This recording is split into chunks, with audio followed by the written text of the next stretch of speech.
I'm a Wiradjuri woman. I've been living and residing here on Naarm, Melbourne, for over 30 years. I'm also a filmmaker, a producer, a director, and a curator. I'm also a woman who doesn't take no for an answer. So it's 1996. St Kilda's the place to go when you hit Melbourne. Grab that 96 tram, head down there, fish and chips on the beach, cafes, fun parks. But there's a problem. When you're cruising along on that 96 tram, there's a little eyesore just on the right as you're going along Ackland Street. At this time, a friend of mine, Marie Clark, was employed as the first Indigenous arts officer to redevelop this site. This site was a place where our mobs used to come and gather and meet. They would come into town, and if they were looking for family, they'd usually find someone there that knew somebody, that knew someone, that knew someone, and knew where their family was. Marie started working with an architect and a landscaper and submitted some plans back to the council. And then one day Marie comes into work and it's gone. The toilet block, the one tree, it's gone. No explanation. In the middle of the night, the council had come through and bulldozed that one toilet block and that one tree. Marie gives me a call and says, "Come over, sister girl, let's have a chat." That led to some big ideas. We thought we'd produce an Indigenous arts festival. So we go to the council and we say, "We need a truck." And they say, "What do you need a truck for?" "To collect some artwork for the festival." And they say, "Nah, you don't need a truck. There's not that much Aboriginal artwork here in Victoria." Little did they know. So we decide to go, we go on our road trip, cruising down the freeway. Marie rings forward to Mildura, her brother, Siddy's on the phone. She goes, "We'll be coming through in a few days." And he says, "No worries, I'll keep an eye out for you." Next minute, Siddy gets on the CB radio to his truckie mates and says, "Be on the lookout, 2 sister girls in a 2-ton budget rent truck." Off we go, we're cruising. And when you go out into communities in regional Victoria, or any community, your first point of call is usually the Aboriginal Health Service or the Aboriginal Co-op. There you'll find everybody, and if not, more. They would put you in contact with people, mobs, they'll know someone who knows someone who's an artist, and then we would collect some artwork, which was great. We did this while we were travelling all the way through. This one particular night, we're driving quite late at night, and we have to stop at this little mission. There's an artist out there, we need to pick up his artwork. We drive in, we can see a light in the distance. Marie's, we're just trying to be real quiet. Next minute, these dogs are just like camp dogs. We're just around the truck biting all the wheels. Marie's going, "You get out." And I'm going, "No, you get out. No, you get out. It's your mob, you get out." I eventually get out of the truck. And I'm calling ahead, and I can see where the light was, and I'm going, "Oh, we're just looking for, we knew you were coming. Come in, we'll put the kettle on." This is usually called for us the Corey Grapevine. We'd travel into one town, chat to all the mob there, and then we'd travel out and we'd go forward to the next town. But what would happen in between is they'd forward ring to the next town and tell them that there's 2 women running around in a budget renter truck looking for some artwork. Tell everybody. So by the time we get to the next town, they knew we were coming. Yeah, those little times. So we fill up our truck full of artwork and head back to Melbourne with, no Indigenous art in Victoria. We've got a truck full. We put on the first exhibition, the first Indigenous festival here in Melbourne in '96.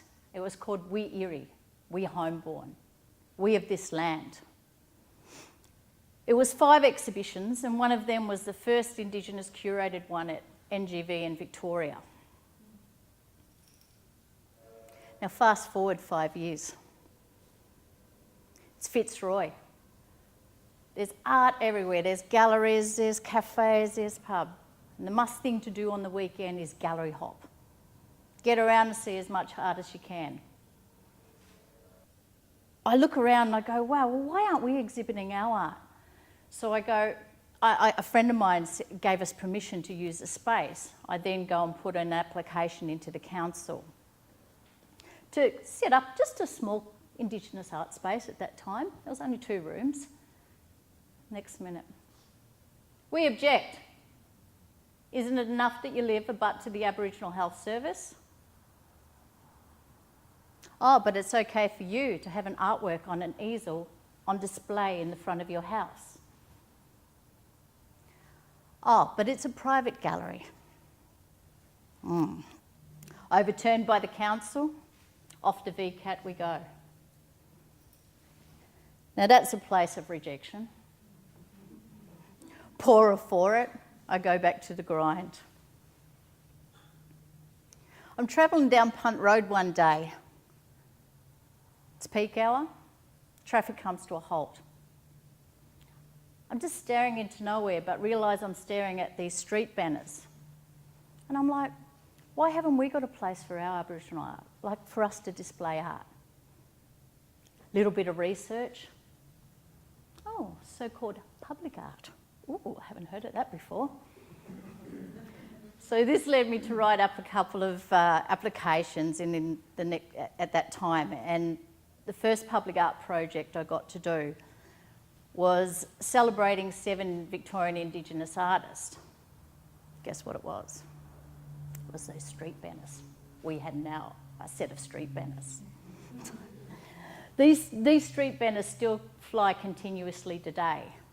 They fly a few times a year, times of significance for Indigenous people. Reconciliation Week, NAIDOC Week, and now Story Day. So if you're ever driving around Melbourne, have a look around at those times of the year and you'll see them flying. The second project I did was called SCAR, A Stolen Vision. This was at a time when Melbourne was celebrating centenary of Federation. I curated the installation that we'd put together was 32 poles. They weren't just little poles. They were like the size of telegraph poles. These poles represented the 32 language groups that have survived throughout here in Victoria. The poles stood in the city for 6 months, and they were viewed by tens of thousands of people every day. They now live down beside the aquarium. The trees have grown up around them, but they're back in the landscape. But they haven't got their sound. At this time, we've got a couple of places that we can exhibit some Aboriginal artwork, but this is Victorian-only Aboriginal artwork. That was hard for me being a curator. I'm a Wiradjuri woman. I'm not from here. So myself and Marie were doing a lot of work at that particular time in just putting shows together. I curated this show and Marie, I got a phone call that the 2 places that you could only exhibit Aboriginal art at that particular time was the Koori Heritage Trust and Bunjalaka. I got a phone call from Bunjalaka one day, and we just recently curated a show, and they asked could they take the show, and I'm saying, yeah, sure, that's great exposure for the artists, thousands of people coming through the museum, not a problem. Pull up in the truck, start loading it up the loading bay, and you start laying the work out, new space for me, just seeing where things are going to fit. And then it was suggested to me that a few of those artworks just needed to move down the back there. And I was sitting there for a minute, and I'm looking around, and I'm going, a few of those artworks, they're actually the non-Victorian artworks that are going to the back. Oh, so I brought it up with them, and also reminded them that I was not a Victorian artist myself, a Victorian resident artist myself. So I starts packing the artwork, and I start heading back down the loading bay. And by this time, I knew they wanted that exhibition. They had to have it. It had to open in 2 days. Off they go. I was just packing slowly, cruising down. Whatever. They'll be back. Don't you worry. So they came back and we negotiated the terms, and the terms would be that me being the curator, I would decide what works go where, and that would be it. Fast forward 2011, I'm in my production office. A space becomes available next door to me. This was the creation of Blak Dot Gallery up on Lygon Street. Blak Dot. A black, living, artistic space connected to communities. Showcasing artworks of world Indigenous people. Naarm, Melbourne. Boom, that was us. Inclusive of all. The word got out around the town that there was a black space. We were inundated with artists, and we got to produce up to 16 shows that particular year, and again the next year. 2013 comes around. At this time, I had to give up my production office. We didn't get a look in with the funding bodies, and I was self-funding it myself. And it was quite hard too at this particular time. The artists themselves were just bringing, you know, for the artists themselves, it just meant for us, we had a space. We not only had a space for our art, but we also had a voice within the arts community. And that was important. That was enough to drive me to keep going. In 2013, I closed those doors. Bit heartbroken, but said, well, it's not meant to be again. Another no. I took a short break and I came back. I wasn't gone long. I just needed to heal myself, I suppose, just after that. I got off the plane and there's this, I turned on my phone as a phone call. Hi, this is the Moreland City Council. We've got a property that is, it's its last open day, and we're just wondering if you were interested in checking out the site. It's in Saxon Street in Brunswick. And I'm like, oh shit, here we go again. I just let that go. I take a deep breath. I go, yeah, sure, we'll be there within an hour. I just got to grab a board member. Dial a friend. Can you just be a quick board member for me? I got to look professional. We might have a gallery, oh my God. I don't know yet, we just go and check it out. Let's just go. So I cruise in the top end of this site up here from that side. I look around, I go upstairs, downstairs, looking in. We kind of sneak off from the crowds that were all looking because they all had their architects and their peoples going, oh yes, we can knock that down, we can do this, and we can do that. I go over to the house there. It's a bit spooky for me. I go, nah. So I go back to him and go, oh look, you know, sorry, not interested. It's not for us. I exit a different way. I come down here, and before this was a bit cleared, there was a couple of portable school rooms here. So I didn't see this building. I come down the back here, and I'm going to go out to the driveway there. And around the side here, there was this tiny door open. I look up the top of the door, and it's got a black dot, and it says B1. I poke my head in. Oh my God, there's thousands of books in here. And I go, do you mind if I have a quick look around? And they're going, sure. We're renovating. We're just housing the books here at the moment. I go, great. Come in, have a little look around. I come back out. I've got this twinkle in my eye.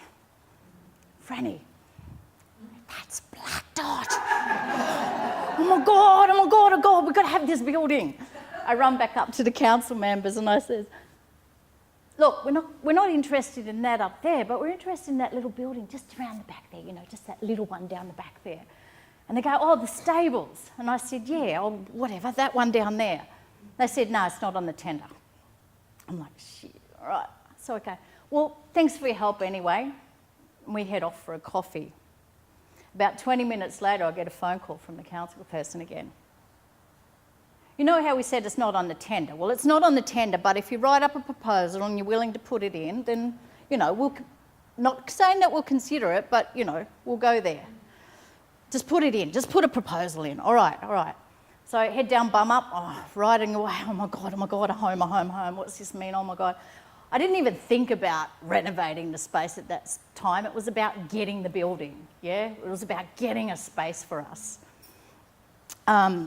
So we go along, and if anyone's dealt with council, you can imagine what a roller coaster ride that was. Talk about object, Jesus. So we finally get granted the space. We get a 3 by 2 year lease, and they give me the keys the Christmas Eve, the day before Christmas. Quickly, there's Christmas dinner. I've got work to do. See yous. I'm down here in my overalls. Dial a friend. How many favours are owed to me? Oh my God. But, with the generosity with friends and people just like believing in what we were doing, I opened the doors 10 months later. And you know what? It was nearly 15 years to the day to I object. Yeah, wow. Art's healing. Art's part of our culture, cultures, and it's part of your culture. Here we are. We always have been. It's been written in the land.